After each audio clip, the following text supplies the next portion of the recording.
시청자 여러분 안녕하십니까? 출발 성공 투자 박민영입니다. FOMC 결과까지 소화가 됐네요. 뉴욕 증시는 일단은 상승으로 끝났습니다.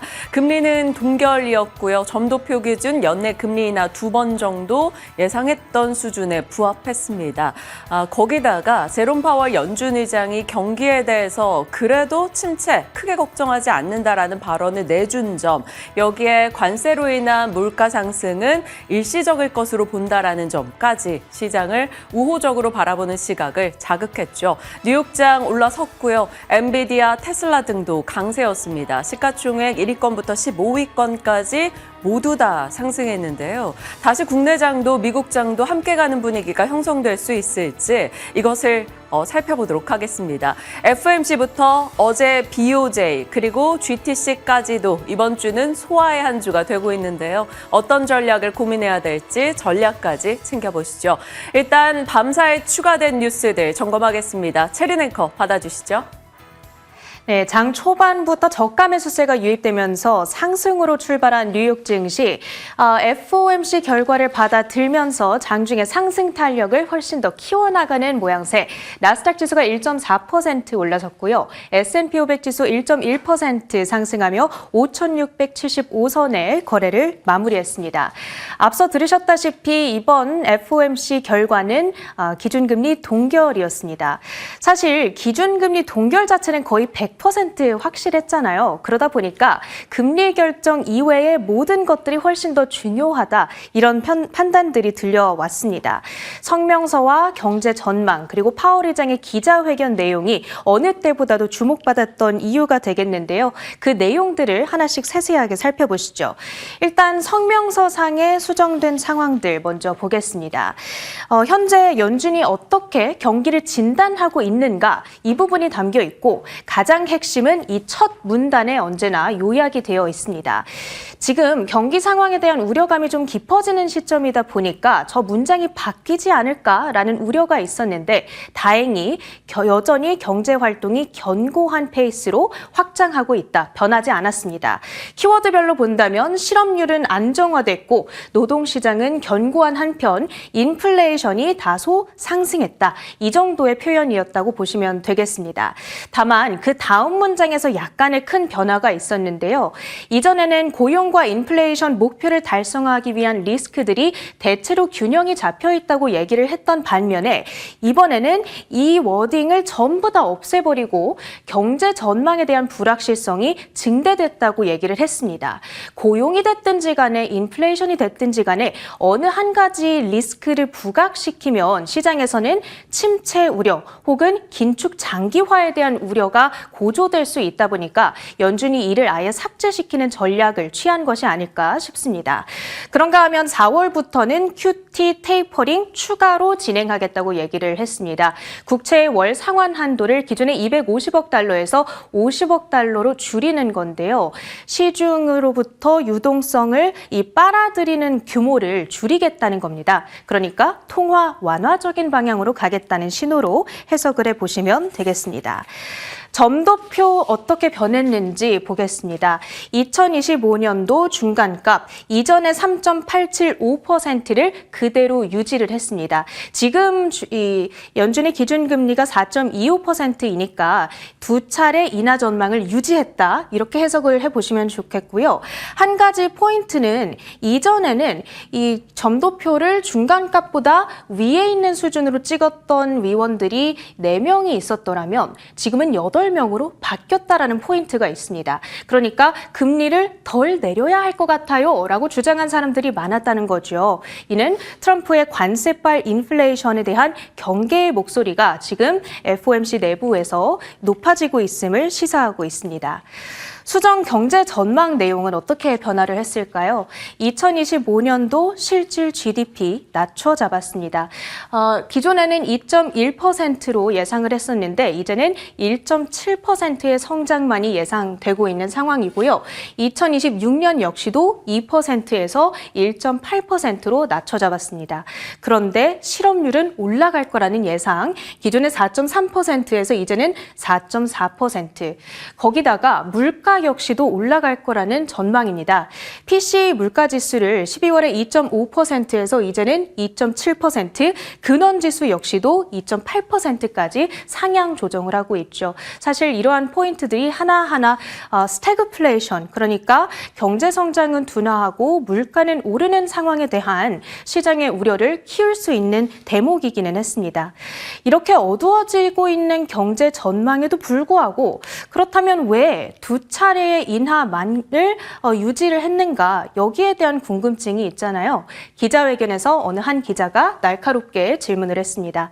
지금 연준은 약화하는 경기, 이것을 방어할 것인가, 아니면 잡히지 않는 물가를 조금 더 공격적으로 잡아야 하는가, 이 두 가지 상충하는 고민들 사이에서 애를 쓰고 있습니다. 이 약화하는 경기의 경우에는 금리를 내려줘야 하는 요인이 되겠고요. 잡히지 않는 물가는 금리를 내리지 말아야 하는 이유가 되겠습니다. 서로 방향성이 다른 재료들이다 보니까 이것의 영향력들이 상쇄가 되면서 두 차례 인하 전망을 그대로 유지하게 됐다, 이렇게 설명을 했습니다. 그리고 최근에 경기 침체 우려가 불거졌던 아주 결정적인 요인 가운데 하나가 미국의 소비자 신뢰지수가 크게 둔화했다, 이 포인트였잖아요. 지금 연준이 이것에 대해서 얼만큼 걱정하고 있습니까? 라는 질문도 등장을 했습니다. 그랬더니 이 설문조사 결과가 실제로 경기 침체 혹은 둔화로 이어지는 이 상관관계가 낮다고 설명을 했습니다. 설문조사에서는 지금 경기 조금 걱정이 됩니다 라고 답변을 했었더라도 실제로는 지출을 줄이지 않고 소비를 계속하는 이 사람들이 많다라는 것이죠. 결국 연준이 더 주목하는 것은 실제 경기 상황을 대변해주는 하드 데이터들인데 고용과 소비, 투자단 모두 견고하게 받쳐주고 있다. 이렇게 경기 상황 이 지금 괜찮다라는 여러 가지 내용들이 나오다 보니까 오늘 FOMC에 대해서 시장 역시도 반갑게 반겨준 게 아닐까라는 해석을 해볼 수 있겠습니다. 자, 이제 히트맵을 열어보도록 하시죠. 연준의 FOMC가 진행되는 동안 상승 탄력이 더 높아지는 모습이었죠. 어제 GTC 기조연설 이후에 하락했던 엔비디아가 간밤에 1.8%의 상승이었고요.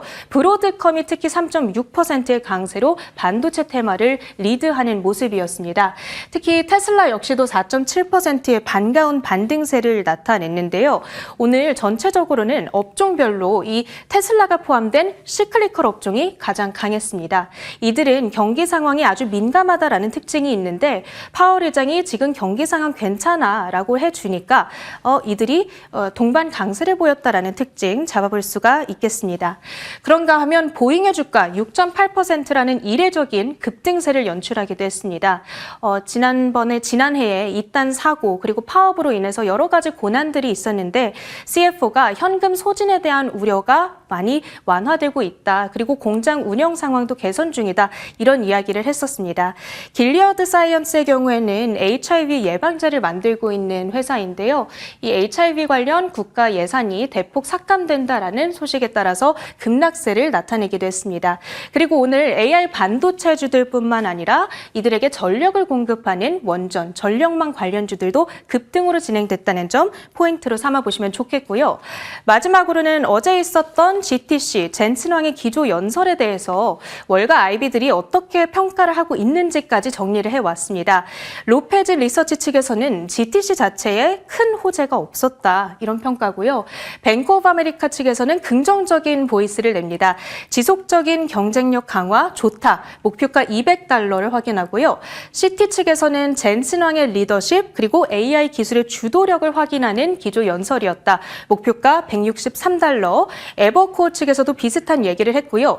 UBS 측에서는 관세 문제로 인해서 앞으로 몇 주 동안 불확실성이 있을 수도 있다. 그런데 2018년 트럼프 일기 때 우리가 경험했던 것과 마찬가지로 이렇게 커다란 조정이 있은 이후에는 결국에는 탄탄한 펀더멘털이 부각되면서 다시금 반등을 할 수 있을 것이다. 이런 목소리를 내기도 했습니다. 자, 이렇게 반도체주들 간밤에 아주 강했는데요. 오늘 우리 시장도 그 흐름을 이어갈 수 있을지 기대가 됩니다. 투자 전략 어떻게 세워보면 좋을까요? 네, 그동안 국내 반도체가 엔비디아나 GPU 이슈 없이 일단 레거시 쪽 모멘텀으로 견조하게 올라오는 흐름들이 있었었는데요.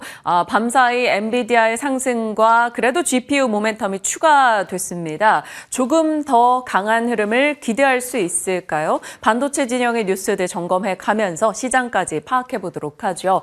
일단 어제 국내 증시 흐름 들여다보겠습니다. 코스피는 올랐고요. 코스닥은 1% 정도 하락이었습니다. 코스피가 오를 수 있었던 것은 결국 삼성전자와 SK하이닉스 덕분이었죠. 각 1% 이상의 상승을 나타냈습니다.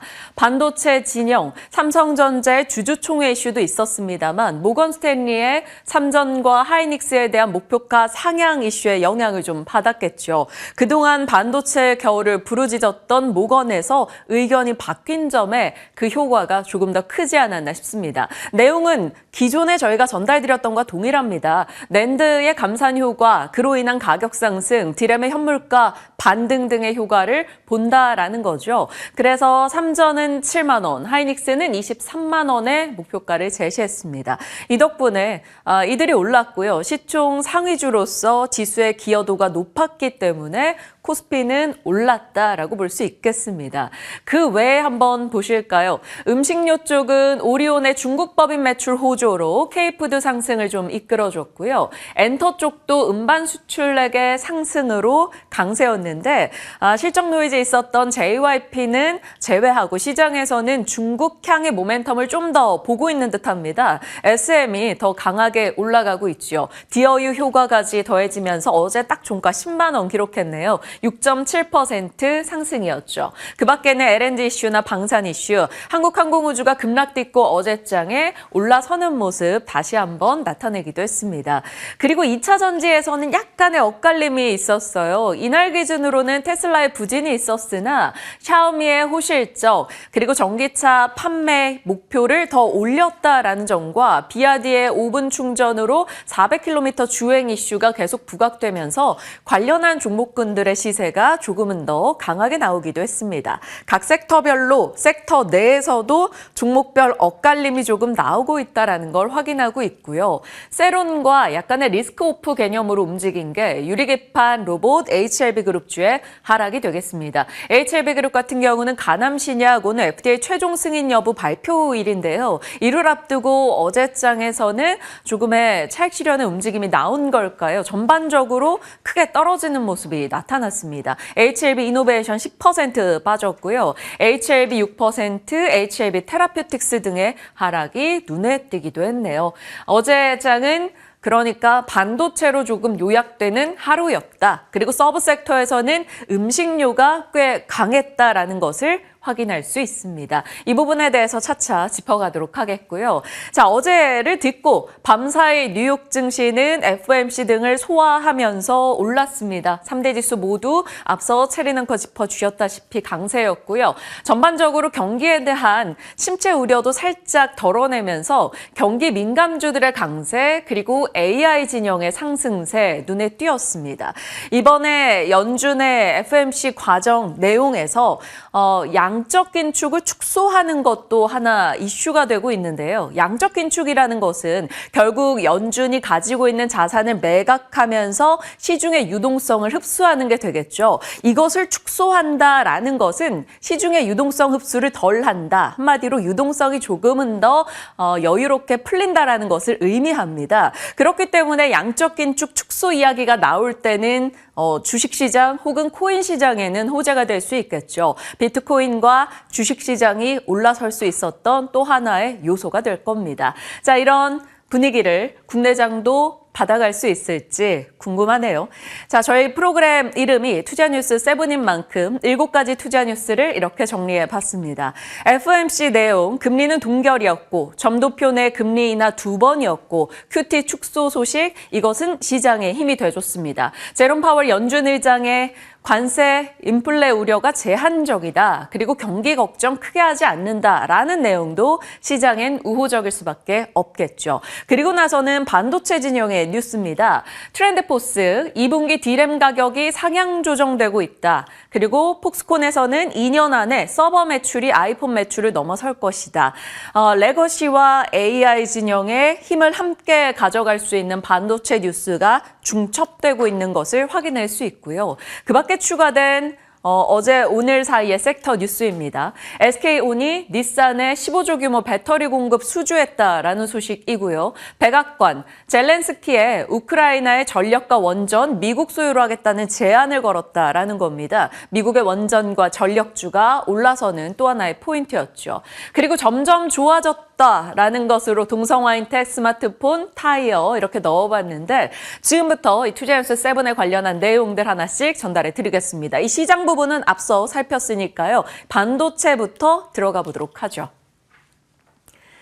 자, 반도체. 지금 모두가 외치고 있는 것은 레거시 반도체 회복이 되겠습니다. D램 현물 가격의 반등, 그리고 낸드의 가격 인상 이슈로 인해 추가 반등에 대한, 가격 반등에 대한 기대가 높아지고 있다는 게 되겠죠. 일단 D램 부분 볼까요? 올해 3사의 일반 D램 생산 증가율이 6%에 불과합니다. 수요가 늘어난다고 해서 D램 공급량을 갑작스럽게 늘릴 수 있는 상황이 아니라는 거죠. 왜냐하면 이미 생산 공정을, 생산 캐파를 거의 다 HBM으로 전환시켜놨기 때문에 이쪽에 대해서 생산 캐파를 늘릴 만한 여력이 부족하다라는 겁니다. 한마디로 쉽게 공급이 늘어나지 않는다라는 것을 뜻하고요. 결국 생산 증가율이 빨간색 그래프인데 조금씩 떨어지고 있는 반면에 수요 증가율은 그래도 견조하다라는 것입니다. 그래서 D램의 가격들이 올라오고 있다라는 것을 확인할 수 있고요. 낸드 같은 경우는 감산을 통해서 수급 개선이 이뤄지고 있습니다. 그동안 낸드 시황이 너무나 좋지 않았었기 때문에 낸드사들은 계속적인 감산을 했던 바가 있었죠. 그리고 다른 생산 여력을 늘릴 만한 프리미엄 칩들이 많았기 때문에 이쪽으로 앞으로도 어지간하게 수요 개선이 강력하게 나타나지 않는 이상은 증산을 크게 하지 않을 것이다라는 시각이 압도적입니다. 그러면 공급이 잘 이뤄지지 않는다라고 했을 때는 가격을 올리는 요소가 되겠죠. 생산 증가율 같은 경우 확 줄었다가 조금 회복되긴 했습니다만 아직까지 그리 높지 않은 상황이고 수요 증가율 대비해선 미미하다라는 것입니다. 결국 D램과 낸드 가격이 올라간다라는 것이 레거시 반도체 모멘텀이 돼주고 있고요. 이것이 지금 국내 반도체 섹터에 대한 기대로 이어지고 있는 거죠. 이 부분은 지속적으로 살핀 바가 있었습니다. 이렇게 수요와 공급의 논리, 결국 반도체 혹은 모든 산업의 기본이 될 텐데요. 일단은 공급자 주도로 지금 시장이 형성되고 있다라는 겁니다. 메모리 가격이 정상화되고 있죠. 낸드 값과 D램 가격이 올라오는 추세입니다. 트렌드포스는 2분기 D램 가격에 상향 조정을 했고요. 업황 조기 안정을 기대하고 있습니다. 수요도 중국의 경기 부양책, 이구환 신효과가 나타나고 있고 모바일과 PC 수요가 올라가고 있죠. 그리고 델 CEO가 밤사이 추가한 코멘트인데요. AI가 탑재되는 PC들이 많아지고 있다. 이것은 교체 수요를 자극할 것이고 이제 곧 있으면 윈도우 10의 지원이 종료됩니다. 그러면 또 PC 교체 주기가 도래하지 않겠는가라는 얘기도 꺼내둡니다. 결국에 이것은 관련한 칩 수요가 늘어난다라고 볼 수 있을 것이고요. 엣지 디바이스의 칩 수요 증가, 반도체 진영에는 호재가 될 겁니다. 딥시크 출시 이후에 실제로 칩 수요가 개선되고 있다라는 얘기도 많이 쏟아져 나오죠.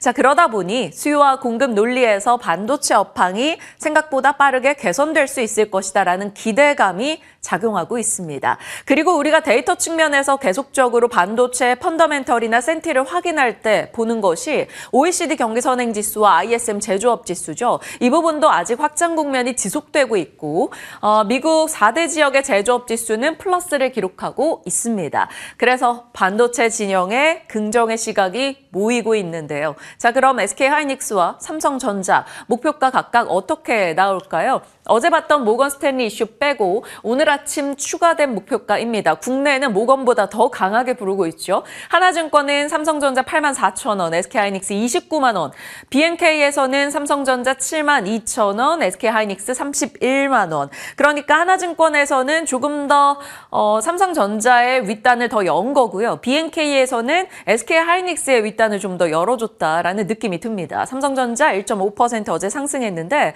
삼성전자의 수급을 한번 열어보실까요? 최근 들어서 외국인의 수급이 꾸준하게 들어오고 있다는 것은 정말 시장 측면에서도 삼성전자와 반도체 진영에도 긍정적일 수밖에 없습니다. 외국인의 수급강도 나쁘지 않다라는 점, 이 수급의 흐름을 계속적으로 추적해 보시죠. 자, 삼성전자와 하이닉스의 흐름을 고려할 때 이제 중요한 일정이 하나 있죠. 바로 마이크론의 실적입니다. 내일이면 저희가 또 접하게 될 텐데요. 반도체 업황의 풍향고로 여겨지죠.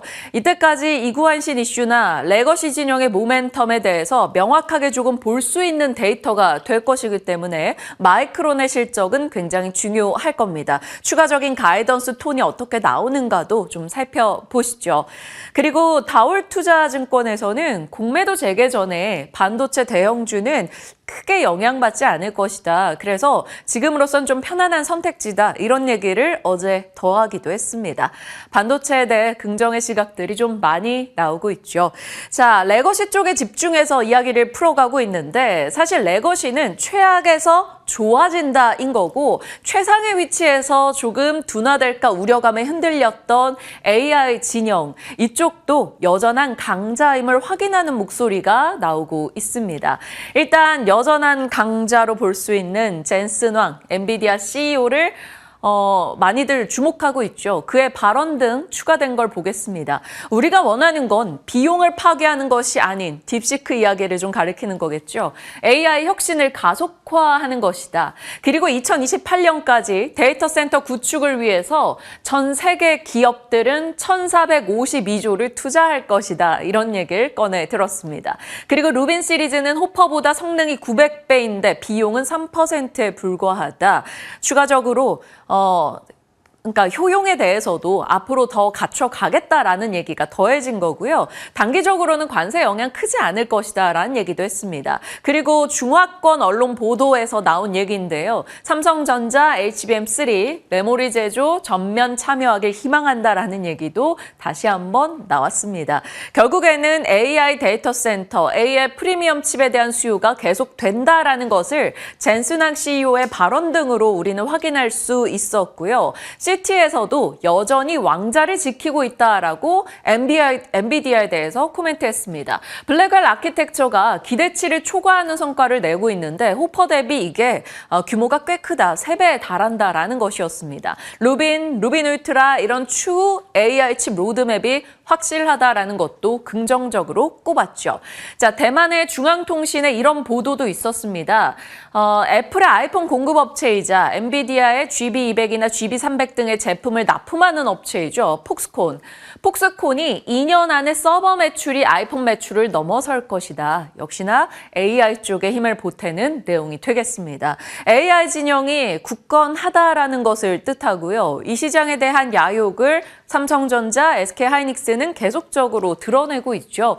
SK하이닉스 세계 최초로 HBM4 12단 샘플을 공급했다라는 뉴스가 어제 있었고요. 청주의 M15X 공장 장비 반입 시기를 2개월 앞당긴다라는 겁니다. 이 말은 생산 능력을 빠르게 향상시키겠다라는 의지를 피력한다라고 볼 수 있고요.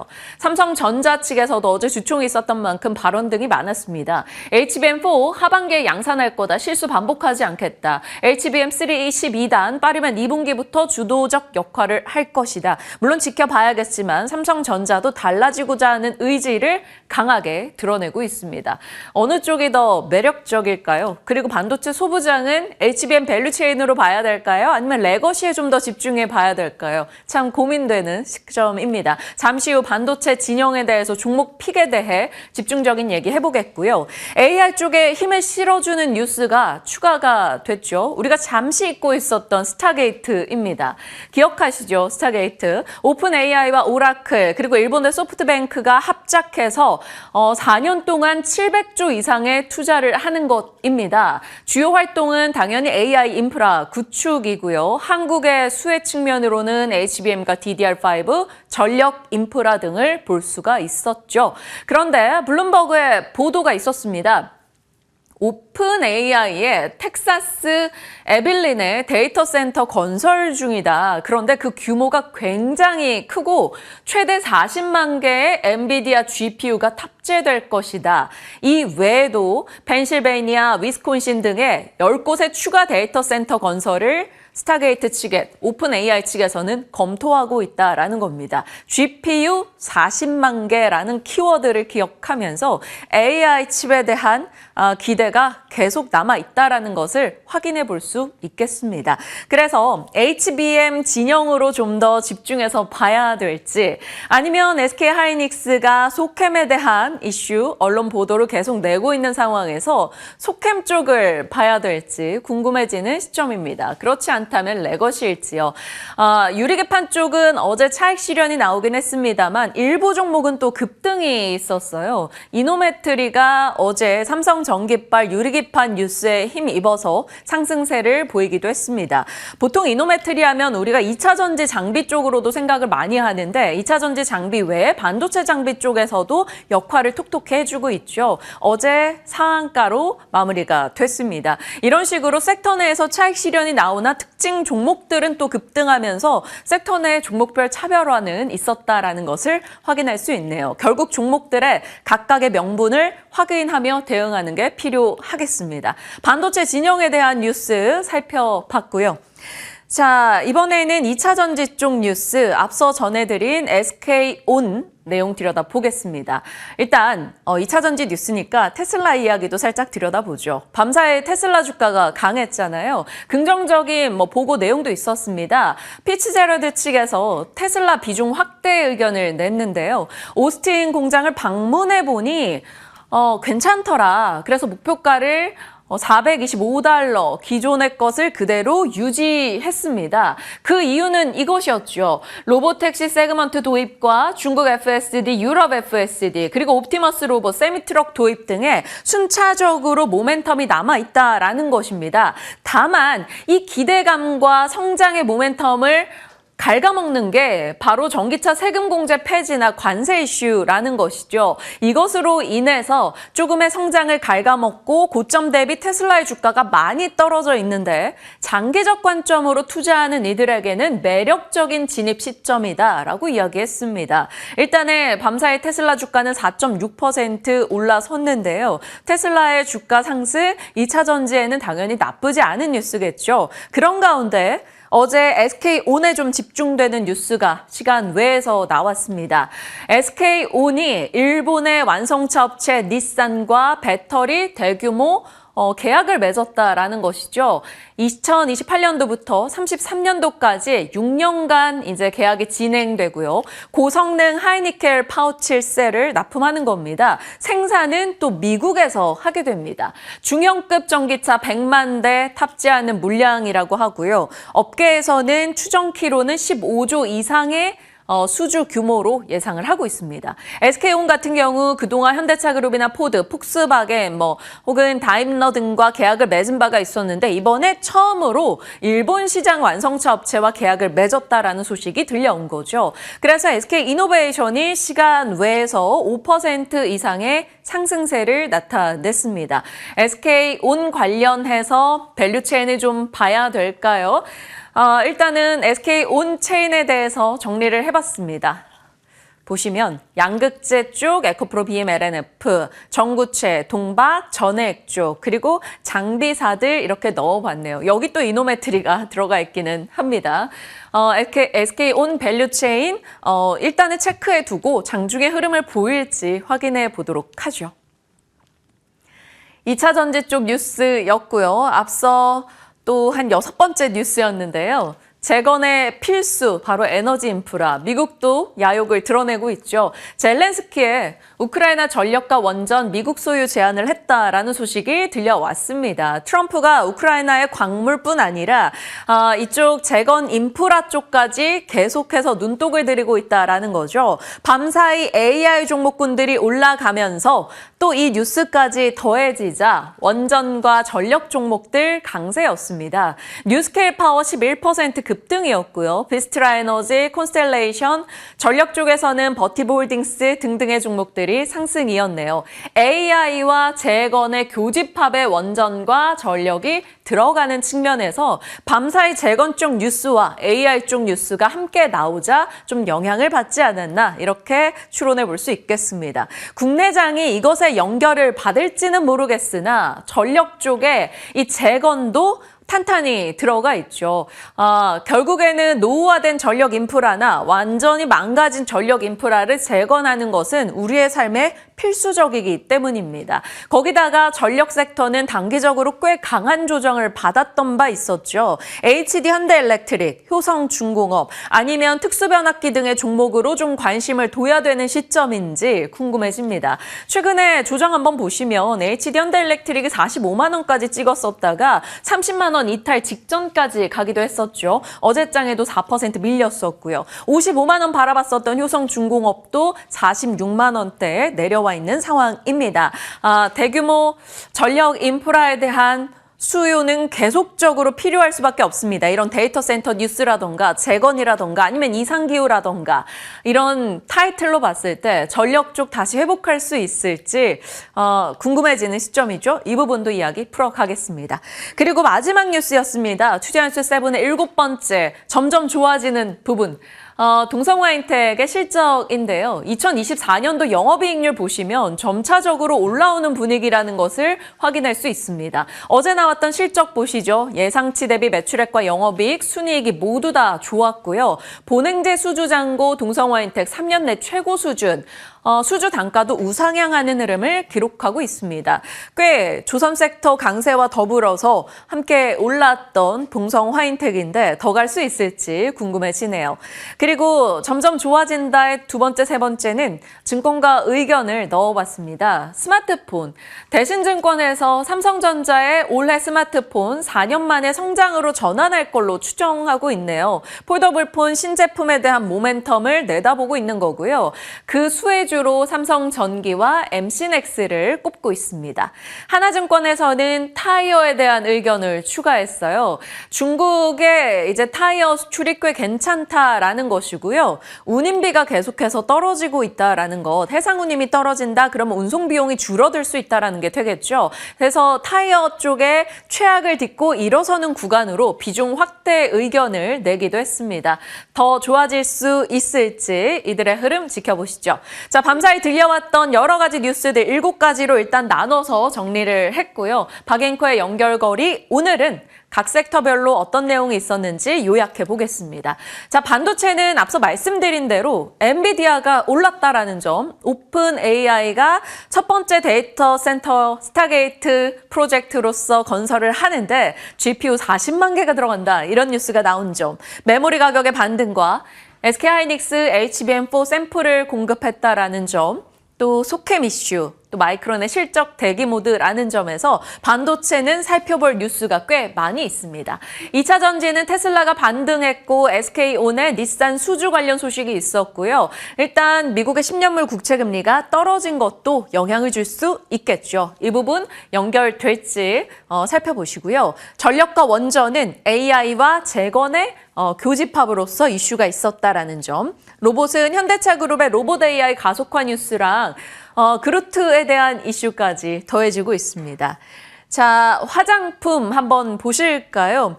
VT가 2024년도 호실적을 기록했다라는 언론 보도와 함께 하나증권에서 CJ 올리브영 모멘텀으로 CJ에 대한 목표가를 18만 원으로 제시했습니다. 거기다 일정으로 계속 짚어드리고 있는 아마존 스프링 세일 기간이 다가오고 있고요. 중국의 노동절 연휴도 고려해서 미리 이런 수출이 늘어나는 포인트를 잡아봐야 된다라는 시각들도 있습니다. 어떨지 보시죠. 개별 뉴스로는 앞서 봤던 동성화인텍도 있고요. 동훈 아나텍, 침 있죠. 이 타액으로 암 진단하는 기술을 미국의 UCLA와 함께 기술 개발에 들어간다. 이런 뉴스도 있었습니다. 그리고 KT가 어제 5만 원 돌파했는데요. 15년 만에 5만 원을 돌파했다. 아직까지 들고 있는 사람 손들어라는 증권사 보고서도 나오기도 했습니다. 아무튼 개별 뉴스가 많았던 만큼 살펴보시죠. 이번 주 참 바쁘고 길게 느껴지는데요. 일정이 많았기 때문입니다. 넘겨보실까요? 자, 일정 같은 경우는 이번 주에 주목할 것들이 FOMC, BOJ, GTC 일정들, 그리고 각 기업들의 주주총회 일정이 있었었죠. 이 부분이 얼추 다 지나가고 있는 상황입니다. 오늘은 현대차나 포스코홀딩스의 주주총회 있고요. HLB, FDA 최종 허가 결정 이슈가 가장 중요하겠습니다. 그리고 GTC 쪽, 마이크론의 실적 내일까지 지켜보셔야 되고요. 정치 테마주가 그 사이에 급변동을 보일 거라는 것은 일단은 기본적으로 깔고 가야 되는 내용이 되겠습니다. 무엇보다 중요한 것은 우리에게 4월 2일 트럼프의 상호관세 부과가 될 텐데요. 이 부분을 계속 염두에 두면서 포트에 대한 비중과 매매 전략 고려해 보시길 바랍니다. 시장에 대한 요약 정리였고요. 섹터 뉴스 들어갑니다. 요즘 안정적으로 꾸준히 올라서는 기업들이 음식료에서 곳곳 보입니다. 미리 미나 앵커가 브리핑해 주셨던 농심도 기억이 나는데 음식료 섹터 이야기 받아주시죠. 네, 금강산도 식후경이라는 말이 있다시피 오늘 또 바쁜 하루를 시작하기에 앞서서 먹는 이야기를 먼저 해보도록 하겠습니다. 동방 예의지국에서 이제는 동방 미식지국으로 거듭나고 있는 우리나라죠. 지난 3월 7일 방송을 보신 분들이라면 이 사진이 기억나실 겁니다. 삼양식품과 농심의 거래량 돋보기를 제가 그때 짚어드린 바가 있었는데 삼양식품의 거래량이 2월 중순에 빵 터지기 시작했고 그 이후부터 주가가 쭉쭉 오르더니 연고점을 경신해 내기 시작했다라는 점을 짚어드렸고요. 그 이후에 농심 같은 경우에 3월부터 거래량이 빵 터지기 시작했기 때문에 이 삼양식품이 닦아놓았던 길을 재현할 수 있을지 지켜보자라는 관점에서 이렇게 농심과 식품주에 대해서 말씀을 해드린 바 있습니다. 이제 어제 장을 살펴보시면 이러한 주가 반응이 곧바로 나와줬는데요. 삼양식품 같은 경우에는 어제 52주 신고가도 한번 경신해 냈지만 탄력이 조금은 둔화가 되면서 결국에는 0.5% 하락으로 거래를 마쳤습니다. 아래 농심은 6%대의 상승으로 거래를 마쳤고요. 오리온도 4.9% 상승해주면서 52주 신고가 경신해 냈습니다. CJ제일제당도 4%대의 강세 흐름 나타냈고 그동안 주목을 받았었던 풀무원은 5%대 약세를 기록하면서 이 안에서 순환매가 도는 것 같은 주가 움직임이 나타나고 있는데요. 이러한 상황 속에서 드디어 식품주들의 순환매가 본격적으로 시작이 된 것일지 함께 알아보도록 하겠습니다. 먼저 대장의 발자취를 살펴봐야 또 나머지 후발주자들이 어떠한 흐름을 가져가게 될지 알게 되잖아요. 따라서 불닭볶음면으로 신화를 기록했었던 삼양식품에 대해서 먼저 살펴보도록 하겠습니다.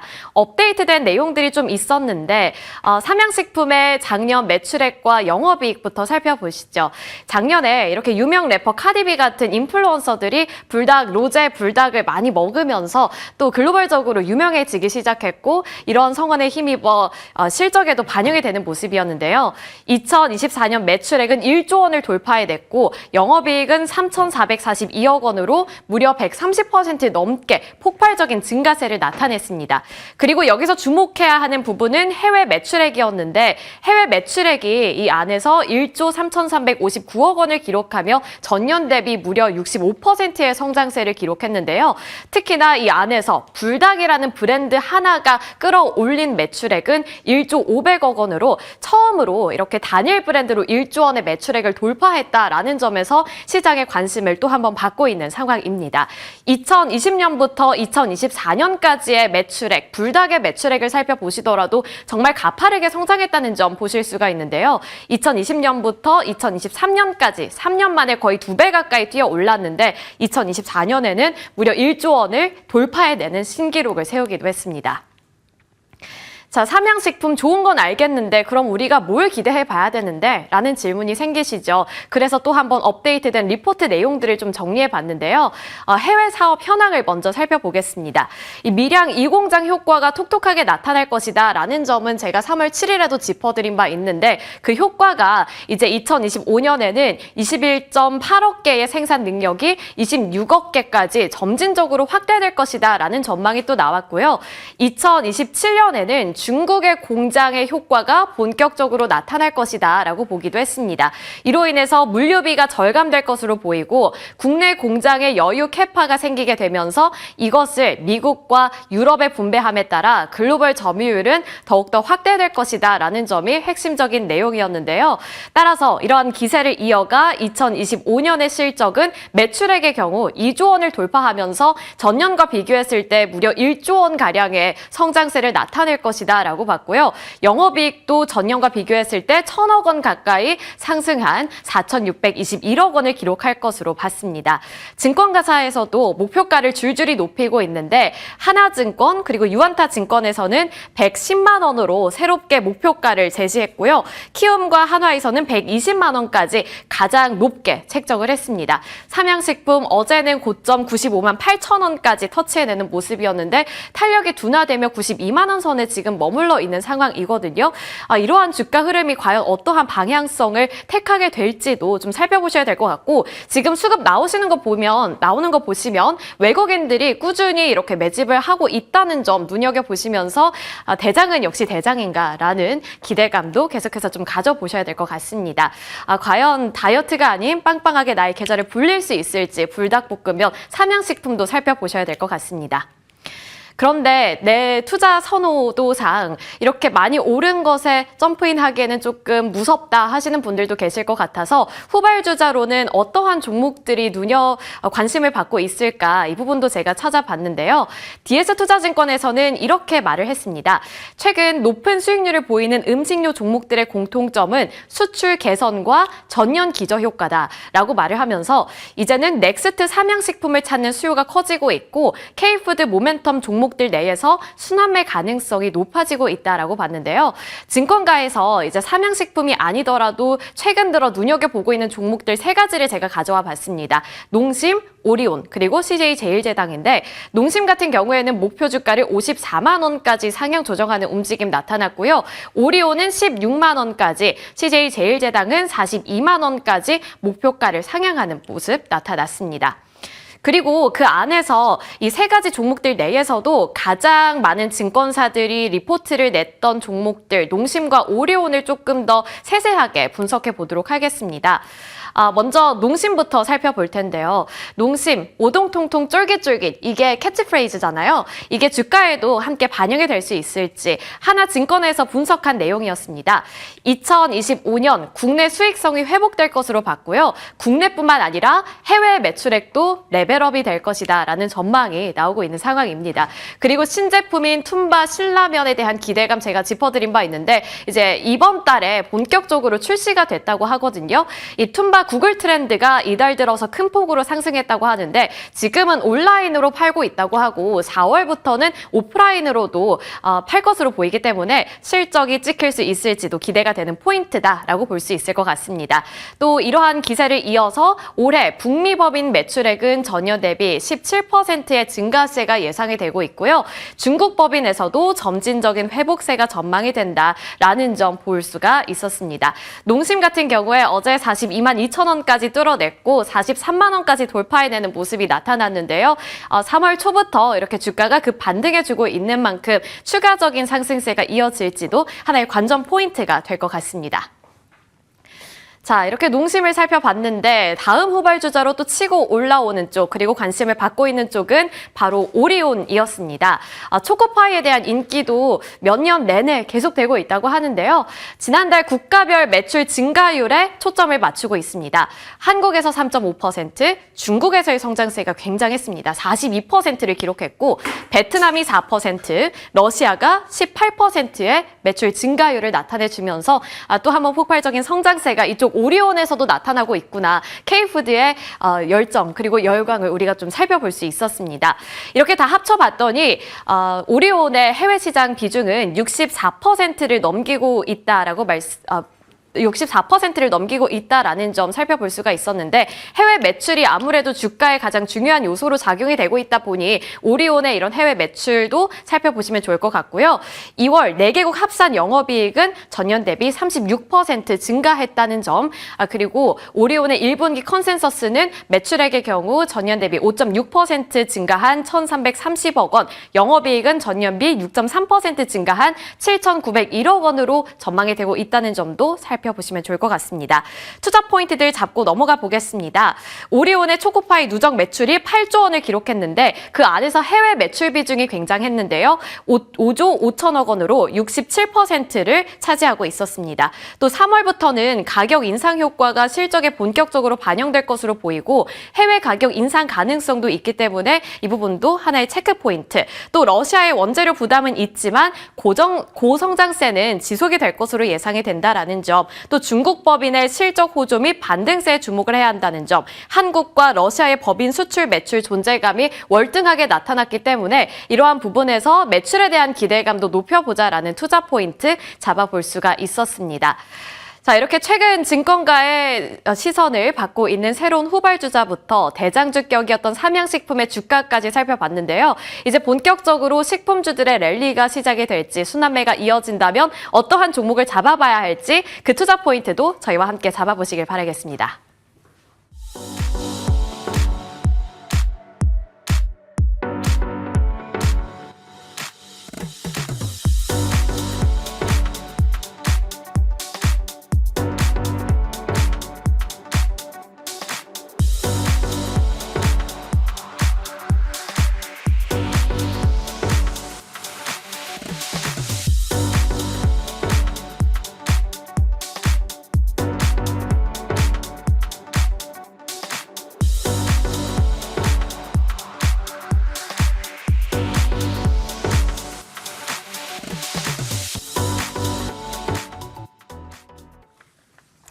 네, 시장 전반에 대한 특히나 반도체 섹터에 대한 고민이 많으실 것 같은데요. 어떻게 전략을 짜봐야 될지 이 두 분의 의견을 모아서 힘 받아보겠습니다. IS셋 김태성 본부장님, 나도투자자문의 이재규 본부장님 모셨습니다. 어서 오세요. 안녕하세요. 네, 안녕하세요. 안녕하십니까. 일단 불확실성 해소 측면으로 BOJ, FMC, GTC 등을 다 건너가고 있습니다. 그래서 이 부분에 대해서 시장이 이제는 국내적인 정치적 불확실성에 조금 집중하게 될 것인지 아니면 그 외 변수를 봐야 될 것인지 고민되는 시점인데 시장 측면에서 먼저 김태성 본부장님께 여쭤보겠습니다. 네. 어제 오늘 국내 외 흐름 보시고 어떤 생각하셨나요? 정말 이래서 국장 못 버리는구나 라는 생각이 들었습니다. 남들 다 좋을 때 안 가더니 남들 다 힘들다 할 때 또 우리나라만은 그래도 좋은 모습을 보이면서 참 그런데 어떻게 보면 이게 투자자분들에게 이 고민의 골을 더 깊게 만들어내는 것 같아요. 지금 투자라는 것이 맞는 것일까? 아니면 또 우리가 그동안에 당했던 배신감 때문에 지금이라도 현금화를 하는 것이 맞을 것인가 굉장히 고민이 많을 법한 움직임이 아니었나 싶습니다. 글로벌적으로 뭐 GTC 2025에 대한 기대감이 높았는데 그 기대감을 충족시키지 못하다 보니 엔비디아도 빠졌던 상황. 하지만 하루 사이에 엔비디아도 이제 반등이 나오고 또 이제 미국의 빅테크 기업들에 대한 반등세도 나왔는데 또 이렇게 되면 우리나라 투자자분들은 이런 생각을 합니다. 먼저 올랐기 때문에 또 오늘 우리나라 증시는 덜 오르는 거 아니야? 라는 걱정이 쌓일 수밖에 없는 지금의 시점인 것 같은데요. 외국인들이 삼성전자를 픽을 하고 있고 또 삼성전자를 담는 데 확실한 명분이 있기에 저는 연속성을 조금은 더 기대해봐도 괜찮다라는 생각이 들고 있고 또 FOMC를 통해서 아직까지는 시장에 대한 불확실성은 남아있지만 그래도 이제 파월 연준 의장에 대한 믿음이 있기에 저는 긍정적으로 보는 것이 맞지 않겠나라는 의견 드려보도록 하겠습니다. 네, 시장에 대해서 긍정의 의견 한 번 더 확인해 주셨고요. 그러면 이재규 본부장님께서도 동의하시는지 내 포트에서 현금 비중 어느 정도로 생각하시는지 궁금합니다. 네, 뭐 우리가 말로는 뭐 현금 비중을 꽤 많이 마련해야 된다 이렇게 말씀드릴 수 있지만 실질적으로 이제 개인 투자자분들 같은 경우는 현금 비중이 많이 남지 않았을 가능성이 높다라고 보고 있거든요. 하지만 지금 현 상황에서 현금 비중을 꼭 마련해야 된다라고 한다면 전 약 20% 정도만 현금 비중화하는 게 어떨까 이렇게 좀 생각을 하고 있습니다. 네. 저는 이제 방금 전에 본부장님께서도 말씀하신 것처럼 전 시장에 대해서 좀 긍정적인 뷰를 가지고 있어요. 지금 이제 연준에서 내용들이 나왔죠. 근데 여기서 우리가 포인트를 잡아봐야 되는 게 뭐냐면 만약에 점도표에서 금리 인하를 1회만 한다라고 했다면 인플레가 잡히지 않는구나. 라는 걱정이 있었을 것이고요. 만약에 금리 인하가 3회로 잡혔다라고 한다면 경기 둔화에 대한 우려가 있었을 가능성이 굉장히 높거든요. 근데 우리가 적정 수준에서 지금 FOMC가 진행이 됐기 때문에 글로벌 증시에서도 어느 정도 긍정적인 반응을 이끌어내지 않나라고 생각을 하고 있습니다. 그런 관점에서 뭐 우리나라 시장뿐만 아니라 중화권이나 유럽 같은 시장들의 공통점은 뭐냐면 지금 시장에 자금이 어느 정도 들어오고 있다는 부분이거든요. 그런 관점에서 본다라고 한다면 미증시 같은 경우도 하반 경직을 보일 가능성이 높다라고 보고 있고 그 외의 나라들 같은 경우도 그 외의 국가들 같은 경우도 저는 올해에는 좋은 모습을 좀 보일 수 있지 않을까. 우리가 M1이라고 이야기하는 협의 통화라는 게 있습니다. 이 협의 통화가 중국 쪽이라든지 유럽 쪽이라든지 우리나라 같은 경우는 계속해서 늘어나고 있는 부분들이 있거든요. 그래서 자금이 흘러가는 쪽을 우리가 고려해 본다라고 한다면 그 자금이 흘러가는 쪽의 국가들 같은 경우는 주가 상승, 증시 자체의 하반 경직을 보이면서 우상향을 만들어낼 가능성이 높다라고 보고 있기 때문에 전 시장에 대해서는 긍정적인 의견 드려보도록 하겠습니다. 네, 두 분 다 시장에 대해서는 긍정의 의견을 한 번 더 확인해 주셨습니다. 반도체에 대해서 살펴봐야 될 텐데요. 시청자분의 의견이 오늘 하나 눈에 띄어서 요것을 질문으로 한번 뽑아가겠습니다. 모건이 반도체 롱 쳤습니다. 참 영향력이 있네요. 삼전 추매해야 될 것인가? 이 부분과 또 마구로님이 아까 올려주셨었는데요. 반도체에서 어떤 종목들을 봐야 되는가 많이 고민이 된다. 그래서 한두 개 이런 종목들을 골라줬으면 좋겠다라는 의견이 있었어요. 그러니까 추려달라라는 거죠. 이것은 뭐 사실 저희의 여전한 질문 레파토리입니다. 일단 업황 보고 그중에서 탑픽 한 3개 정도 받아볼 텐데 두 분의 의견은 어떠실지 궁금하네요. 일단 이재규 본부장님, 네. 지금 뭐 레거시 쪽 모멘텀에 GTC로 인해서 약간의 AI 진영의 힘까지 더 추가가 됐어요. 오픈 AI GPU 40만 개 얘기도 나오기도 했고요. 결국 반도체 진영에 수급이 더 강하게 붙을 거라 보시는지 어떠세요? 일단 뭐 반도체는 그래도 우리가 기본적으로 매출과 영업이익이 나오고 있는 상황이기 때문에 저는 여기서 뭐 하반 경직은 당연히 만들어낼 가능성이 높다라고 보고 있고요. 추가 상승의 가능성도 굉장히 높다라고 생각을 하고 있습니다. GTC 이후에 관련되어 있는 종목군들의 흐름이 미국 내에서는 그렇게 좋지 않았죠. 물론 오늘 새벽에 마감된 미증시에서는 관련되어 있는 종목군들이 좋았지만 사실 굉장히 특별한 내용은 없었다라고 생각이 되거든요. 근데 우리가 굳이 특별한 내용이 뭐가 있었느냐라고 찾아본다라고 한다면 SK하이닉스가 CXL 쪽에 대한 부분과 소캠 쪽에 대한 부분들을 전시를 했다라고 이야기가 되고 있어요. 그래서 그와 관련되어 있는 종목군들을 좀 봐보시는 게 어떨까 그렇게 생각이 되기 때문에 GTC와 관련돼서 우리가 투자 아이디어를 확장해 본다라고 한다면 CXL이라든지 소캠과 관련되어 있는 기업들을 보시는 게 어떨까. 그중에선 제가 지난주에 말씀드린 TLB 같은 PCB와 관련되어 있는 기업들이 수혜를 받을 가능성이 굉장히 높다라고 보고 있고요. 또 방금 전에 이제 레거시에 대해서 말씀을 해주셨는데 지금 D램과 낸드 쪽에 대한 가격 인상폭이 2분기에도 올라갈 것이지만 3분기에는 더 강하게 올라갈 것이다라는 분석들이 나오고 있거든요. 그렇기 때문에 우리가 레거시 쪽에 관련되어 있는 기업들도 봐야 된다라고 생각을 하고 있어요. 레거시 쪽과 관련되어 있는 기업 중에서는 최근에 가장 견고한 흐름을 보여주고 있는 기업이 전 주성 엔지니어링이라고 생각을 하고 있습니다. 그래서 주성 엔지니어링 같은 경우도 좀 체크를 해보실 필요가 있고 우리가 조금 더 나아가 본다라고 한다면 최근에 시장에서 살짝 주춤하는 모습이 나오긴 하지만 로봇까지 같이 엮여 있는 기업 중에서 제우스라는 기업이 있습니다. 그래서 TLB와 주성 엔지니어링 그리고 제우스 정도를 살펴보시는 게 어떨까 이렇게 좀 말씀드리고 싶고요.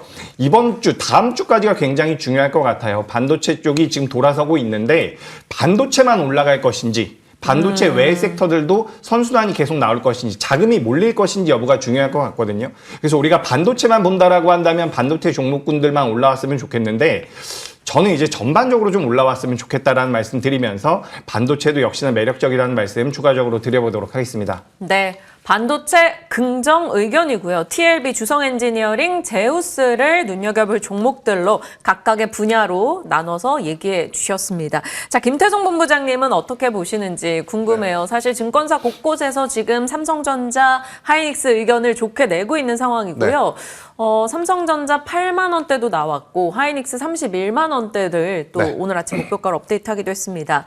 전일 목원도 뭐 긍정이었고요. 자, 삼성과 하이닉스 플러스 그 외 종목으로 어떻게 보시는지 전략 주세요. 참 이렇게 계속 좋을 때 좋은 이야기 하는 게 맞는데 또 이런 이야기가 이어지면 이제 떨어지는 거 아니야? 라고 걱정하시는 분들이 좀 많은 것 같아요. 그래서 일단 시세가 좋은 쪽은 이재규 대표님께서 많이 말씀을 하셨기 때문에 저는 그 외 종목에서 우선 걱정이 될 만한 종목부터 하나 좀 말씀을 드려보고 싶어요. 아마 이번 주 들어서 가장 고민이 될 종목은 필옵틱스가 아닌가라는 생각이 듭니다. 일단 필옵틱스를 바라보시는 분들은 아니 그렇게 좋다면서 혹은 엔비디아도 발열을 잡기 위해서 그렇게 노력을 한다면서 하지만 GTC에서 발열의 발자도 나오지 않다 보니 그러니까 유리기판 관련 기업들이 어제 이제 조정이 좀 깊었어요. 그런 상황 속에서 이것을 가지고 계신 분들도 불편하고 사려고 하셨던 분들도 지금이 맞나 고민이 좀 많으실 것 같은데 저는 우선 밀렸기 때문에 추가적인 조정은 조금 열어두고 천천히 분할 매수의 관점으로 35,000원에서 4만 원 이 사이 레벨단에서 저는 접근을 천천히 하시는 게 맞다. 지금 유리기판 같은 경우에는 GTC 기조연설이 GTC의 모든 것이 아니기 때문에 이 행사를 하는 과정 중에 당연히 발열에 대한 이야기가 나왔을 때 가장 민감하게 또 반응을 할 수 있는 기업이다라는 측면에서 보면 긍정적으로 봐야 되고 대신에 이제 기술적으로 가격적으로 보게 되면 어제의 음봉이 조금은 불편하기 때문에 하방으로 조금은 더 기술적으로 조정이 나올 수 있음을 열어두고 보시는 게 맞지 않겠나 싶어서 필옵틱스부터 먼저 말씀드려보도록 하겠고요. 네. 저는 이제 두 종목을 좀 말씀드리고 싶어요. 그런데 이제 좀 소외됐었다가 가격적으로도 부담 없이 이제 접근할 수 있는 기업을 가지고 나왔는데 첫 번째로는 아비코 전자입니다. 일단 아비코 전자 같은 경우에는 DDR4와 DDR5에 들어가는 메탈 파워 인덕터를 이제 전문적으로 생산을 하는데 어제 어떻게 보면 삼성전자와 SK 하이닉스의 주도적인 강세 그런데 전력기기가 안 움직였잖아요. 그럼 HBM보다는 여전히 레거시와 디램 반도체 때문에 어제 반도체 IT가 올라갔다라고 좀 보시면 될 것 같고요. 그렇게 봤었을 때 저는 DDR4, DDR5에 조금 더 어떻게 보면 기민하게 반응을 할 수 있는 기업을 보는 게 맞지 않을까라는 생각이 들어서 아비코 전자의 현재 위치도 굉장히 괜찮다라고 생각이 들고 있고 아비코 전자는 아비코 테크라고 하는 기업을 가지고 있습니다. 2018년도에 이 코스모텍이라는 기업을 인수를 하면서 PCB 사업부까지 지금 영위를 하고 있는 상황이라 저는 지금의 위치는 매력적으로 볼 수 있지 않겠나라는 생각이 들어서 아비코 전자를 먼저 말씀을 드려보도록 하겠고요. 그 다음 종목으로는 저는 SNS텍을 지금 보고 있습니다. 블랭크 마스크의 국산화에 성공한 기업이죠. 같이 엮여서 볼 수 있는 기업이 동진세미캠입니다. 네. 그러니까 포토레지스트와 이제 블랭크 마스크는 거의 이제 같이 움직인다라고 보시면 되는데 이 SNS테크를 제가 바라보는 가장 큰 이유는 뭐냐면 우리나라에서도 국산화한 기업 그리고 삼성전자 밸류체인에도 걸려있고 가장 중요한 건 지금 디램과 레거시는 어디 쪽에서 훈풍이 불어오냐면 중국 쪽에서 훈풍이 불어옵니다. 중국 시장의 점유율 30% 이상을 가지고 있는 기업이 바로 SNS텍이다라고 좀 보시면 될 것 같아서요.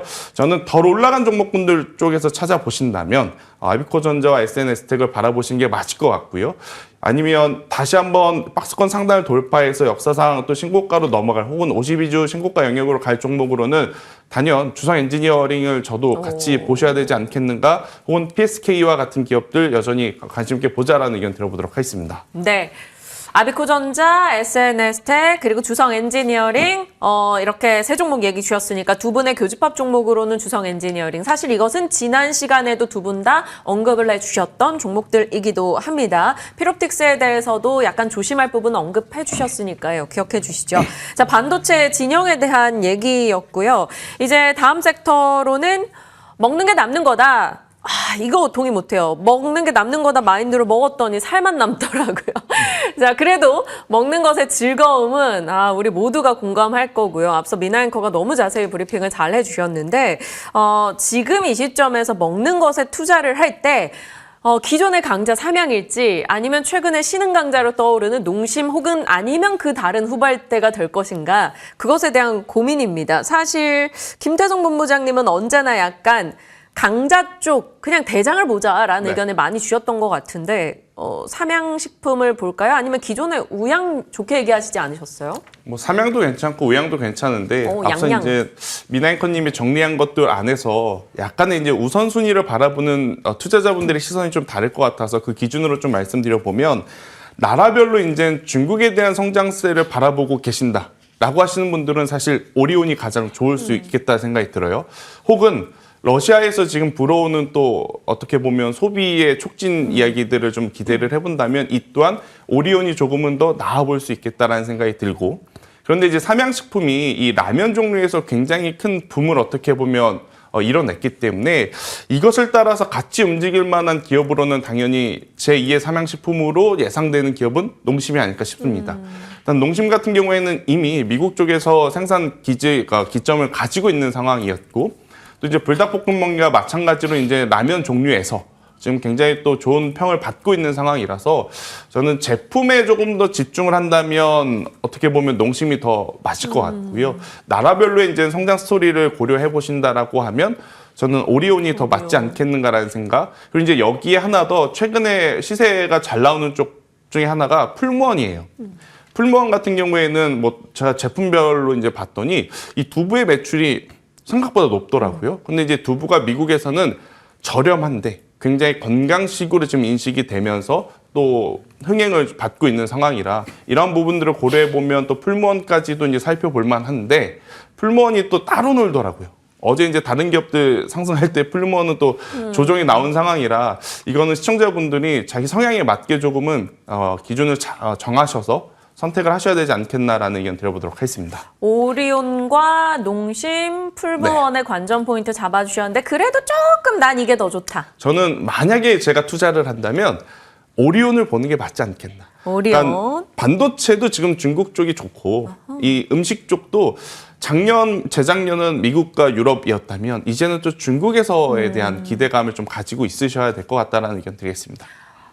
비미국 진영의 이제 성과를 내고 있는 곳들도 눈여겨봐야 된다라는 실제로 뭐 주식시장에서 그런 부분이 좀 반영되고 있기도 합니다. 뭐 SM이 올라간다던가 이런 오리온의 강세라던가 해서 우리가 추정해 볼 수 있겠죠. 그래서 오리온 일단 조금 더 마음이 끌리는 종목으로 이야기를 해 주셨습니다. 이재규 본부장님께서는 농심, 삼양, 오뚜기, 오리온, 풀무원, 뭐 우양 다 어떤 게 제일 좋으세요? 전 S&D가 가장 좋은데요. S&D 소스로 가십니까? S&D 같은 경우는 지금 투자 경고를 받은 상태라서 제가 말씀드리기가 조금 애매한데 네. 만약에 경고가 풀리잖아요. S&D가 지금 혹시 제 화면이 보이면 제가 보면서 말씀드리고 싶은데 S&D라는 기업의 시가총액이 지금 2천억대거든요. 네. 근데 지금 2026년도에 예상이 되는 영업이익이 300억이 넘어갑니다. 그렇다라고 한다면 우리가 PER을 영업이익으로 계산하진 않지만 그래도 충분히 어떻게 보면 가격적인 메리트는 아직까지도 있다라고 생각을 하고 있어요.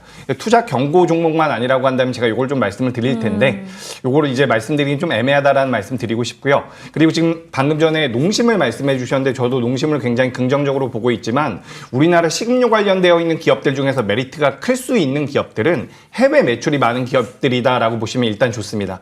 해외 매출이 많은 게 왜 중요하냐면 지금 우리나라 같은 경우도 계속해서 저출산 문제가 대두되고 있죠. 근데 저출산이 이어진다라고 한다면 내수에서의 성장성이 결여되기 때문에 수출을 많이 해야 된다라는 관점으로 보시면 좋거든요. 거기서 가장 좋은 성과물을 내고 있는 것이 삼양식품이고요. 그 다음에 이제 뭐 농심도 있고 오리온도 있는데 지금 우리가 영업이익률 단으로 놓고 봤을 때는 오리온이 또 굉장히 매력적입니다. 지금 해외에 진출을 하면서 영업이익률이 삼양식품 기준으로도 굉장히 많이 올라갔거든요. 근데 오리온 같은 경우도 지금 PER이 영업이익률이 20배 넘게 20배 수준까지 잡히고 있기 때문에 저는 오리온을 좀 봐보시는 게 어떨까 이렇게 좀 생각이 들어요. 그리고 추가적으로 말씀을 드려보자면 지금 미국 내에서도 필수 소비재의 시가총액이 임의 소비재의 시가총액과 비교를 해서 계속해서 올라오는 모습들이 나오고 있거든요. 그러니까 결국에는 필수 소비재 쪽으로도 자금이 어느 정도 옮겨가고 있기 때문에 전 식음료 관련주들 같은 경우도 좀 체크를 해보실 필요가 있지 않을까. 전 영업이익률을 고려해 본다라고 한다면 오리온을 보시는 게 맞다. 이렇게 의견 드리겠습니다. 네, 자동차, 커피, 의류 같은 임의 소비재에서 이제 필수 소비재 쪽으로 관심이 많이 이동하고 있는 점에서 먹거리 쪽 얘기해 주셨어요. 오리온 두 분 다 의견을 조금 모아주셨네요. 앞서 주성 엔지니어링에 이어서 오리온까지 두 분의 교집합 종목들이 속속 나오고 있습니다. 자, 이제 두 분이 각각 꼽아주신 눈여겨볼 만한 섹터인데요. 일단 이재규 본부장님이 꼽아주신 섹터 먼저 보겠습니다. 바로 LNG 프로젝트 네. 관련해서 LNG 밸류체인. 지금 LNG 밸류체인이라고 한다면 우리가 뭐 강관 쪽 혹은 조선 쪽 뭐 아니면 또 뭘 볼 수 있을까? 유틸리티, 네. 이런 다양한 분야들이 있을 텐데 어느 쪽을 제일 유망하게 볼 수 있는 거예요? 저는 이제 뭐 조선 기자재죠. 피팅 밸브 쪽을 보고 있는데 우리가 지금 LNG 쪽에 대해서는 시장에서 정말 많이 이야기를 했잖아요. 그리고 뭐 이제 알래스카 관련되어 있는 모멘텀들도 붙고 있는데 여기서 이제 우리가 실적적인 부분들을 고려해 본다라고 하면 조선 3사 같은 경우는 어느 정도 부담을 좀 느낄 수 있다라고 저는 보거든요. 그런데 이제 조선 기자재 쪽에서 피팅 밸브 쪽에 관련되어 있는 기업들 같은 경우는 과거에 가장 피크아웃의 가장 고점을 찍었을 때의 고점과 비교를 해본다라고 한다면 상승 여력이 저는 꽤나 남아있다라고 생각을 하고 있습니다.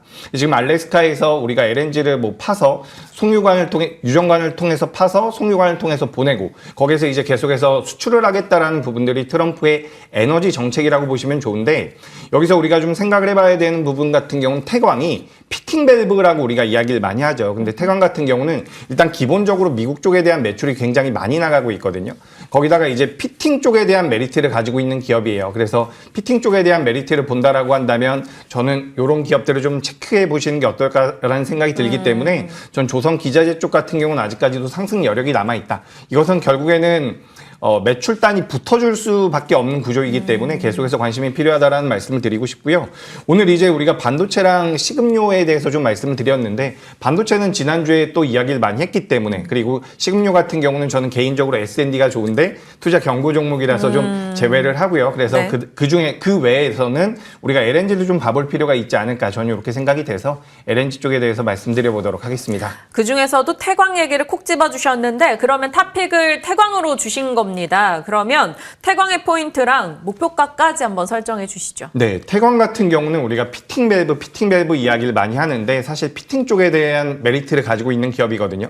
관과 관을 연결해 준다라고 생각을 하시면 좋습니다. 그리고 밸브라는 것은 사실 다른 기업들이 더 잘하고 있는 분야들이 있어요. 밸브라는 것은 가스관에서 기체라든지 액체를 조절해 주는 역할을 한다라고 생각을 하시면 좋거든요. 수도꼭지 같은 거다라고 생각을 하시면 좋을 것 같고요. 이 피팅 쪽에 대해서는 태광이 해외 매출 기준으로서는 우리나라에서 가장 큰 매출을 만들어내고 있기 때문에 이런 부분들을 고려해 본다라고 한다면 저는 굉장히 매력적이지 않나라고 생각을 하고 있습니다. 주가가 어느 정도 올라와 있다라고 생각이 되겠지만 우리가 월봉 기준으로 놓고 본다라면 태광이 과거에 가장 좋았었던 주가 고점대가 4만 원대거든요. 그래서 현재 24,500원대에서 거래가 되고 있는 상황이기 때문에 전 주가의 추가 상승 여력은 분명히 남아있지 않나라고 생각을 하고 있습니다. 목표가는 28,000원 정도로 의견을 드리고요. 손절가는 21,000원으로 말씀드리도록 하겠습니다.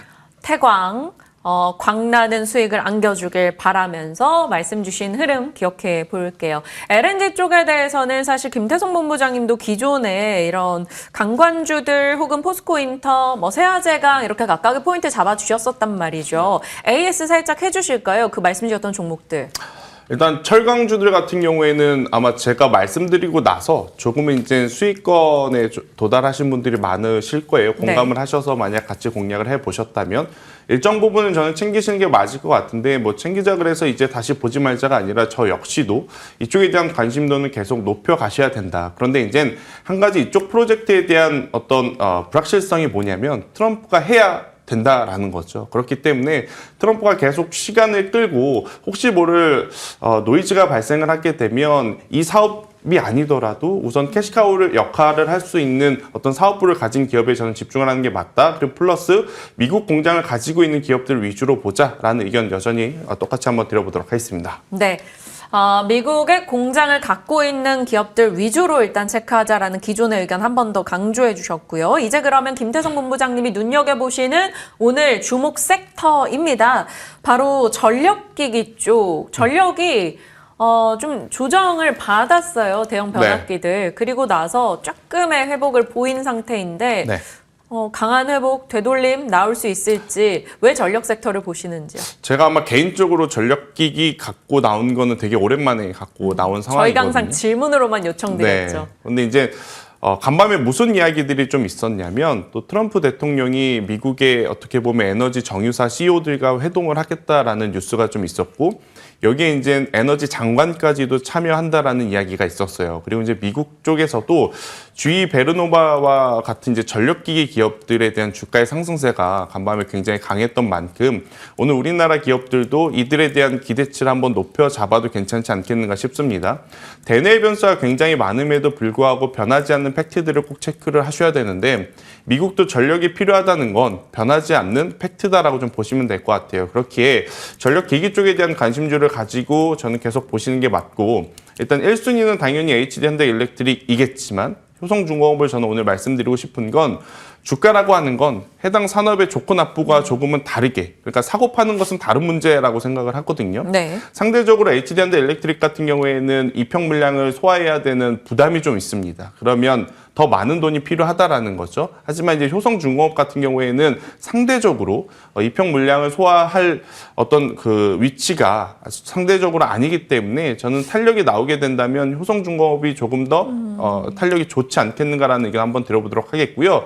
LS 일렉트릭 같은 경우에는 제가 마지막에는 거의 후발주자, 그러니까 3등주로서 LS 일렉트릭 굉장히 좋다라고 말씀을 드렸었는데 한번 주가의 변동성이 크게 나온 상황이라 이쪽도 만약 물량을 소화하려면 굉장히 큰 자금이 지금 필요하다라는 관점에서 봤을 때 수급적으로는 저는 효성중공업이 상승 탄력이 나올 때 조금은 쉽게 나올 수 있지 않겠는가라는 생각이 들어서요. 물론 효성중공업이 올라가면 다 같이 올라갈 겁니다. 네, 그래서 이제 그런 부분들을 꼭 체크를 하시면 될 것 같고요. 손절가 저는 40만 원 제시 드려보도록 할게요. 워낙 좋은 기업이라 할지라도 한번 이제 하단이 이탈을 하게 되면 조정이 가격적으로든 기간적으로든 조정이 길게 나올 수 있기 때문에 40만 원 손절 라인 잡아드리도록 하겠고요. 만약에 올라가게 된다면 저는 60만 원 목표가를 제시드려보도록 하겠습니다. 네, 60만 원의 목표 주가 이야기해 주셨습니다. 다시 소중한 효중이로 돌아올 수 있을지 두 분이 말씀 주신 각각의 종목들 저희 잘 추이 놓고 보겠습니다. 저희 3분 남았어요. 그래서 뭘로 이걸 채워볼까 고민이 되는데 앞서 반도체 쪽에 리노공업에 대한 긍정의 의견이 꽤 시청자분들을 통해서 나왔거든요. 두 분의 의견은 어떤지 짤막하게 여쭤보고 싶어요. 이재규 본부장님.